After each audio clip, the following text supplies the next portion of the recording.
2024 થી દર મહિને જે કોર્પોરેશન પાણી દરેક વોર્ડમાં વિતરિત કરે છે એનો વોર્ડ વાઇઝ ડેટા લઈ એનું ફિલ્ટરેશનથી માંડીને એના 4 અલગ અલગ પ્રકાર છે.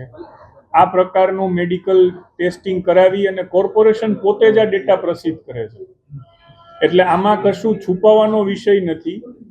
આપ જે વાત કરી રહ્યા છો એ મે 2025ની વાત છે અને અમે લોકોએ 28/5/2026 થી ચાર્જ લીધો છે.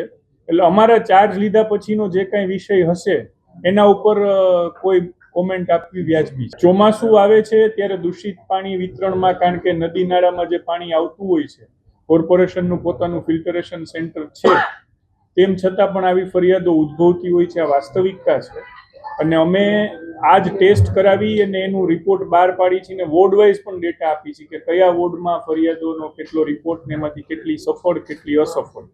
એટલે આપની વાત સાચી છે. ક્યાંક ને ક્યાંક આવું નાનું મોટું પાણી વિતરણ થઈ રહ્યું છે.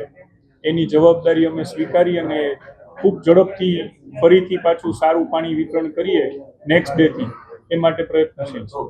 ચોમાસા પહેલા જે દૂષિત પાણી ક્યાંય આવે છે ને એમાં મેજોરિટી જે જૂની પાઇપલાઇનો છે એ ગટરના પાણી સાથે મિક્સ થઈ જતી હોય છે અને એ કારણ કે પાઇપલાઇન અને આજુબાજુમાં હોય છે એને લીધે થાય છે. એટલા માટે સમગ્ર રાજકોટમાં ડીઆઈ પાઇપલાઇન નાખવાનો જે બહુ મોટો ખર્ચાળ પ્રોજેક્ટ છે તે છેલ્લા 2-3 વર્ષથી ચાલી રહ્યો છે.